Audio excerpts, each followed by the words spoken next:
इसको कहते हैं प्रमाण। तो पतंजलि जी ने कहा 3 प्रमाण है।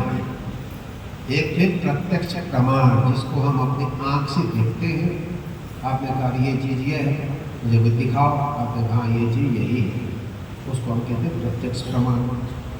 फिर एक प्रमाण होता है अनुमान प्रमाण, अंदाज लगाया जाता है।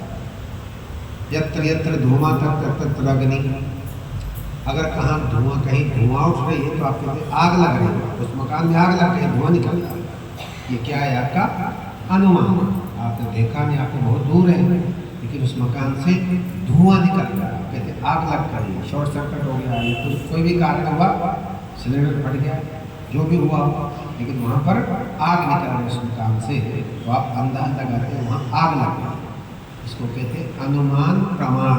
धुएं से देख करके आपने आग का अनुमान। एक प्रमाण और होता है जिसको कहते हैं आगम प्रमाण, वेद के वाक्यों को मानना। वेद वाक्य ही ब्रह्म वाक्य है। ब्रह्म वाक्यम जनार्दनम आप कहते हैं, तो वेद की वाणी आगम प्रमाण है। सदगुरु की वाणी आगम प्रमाण है।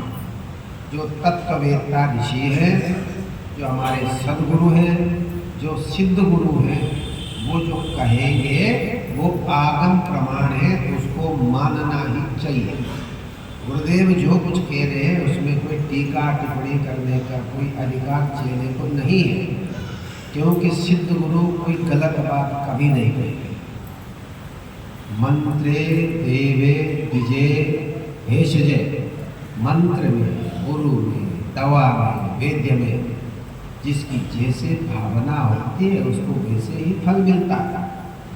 आपको गुरु ने मंत्र दिया, आपको उस मंत्र पर विश्वास नहीं, आपने कहा यह मंत्र मेरी समझ में नहीं आया, पता नहीं गुरु ने क्या दिया।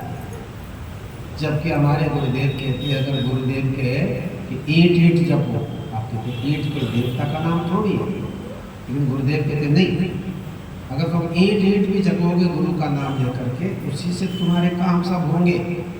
आपने जपा तो ईंट है, लेकिन गुरुदेव ने कही है, मेरे सदगुरु ने कही है, ईंट भी कोई चीज़ होगी, आपने ईंट ईंट से शुरू कर दिया और आपके सब काम होने लगे।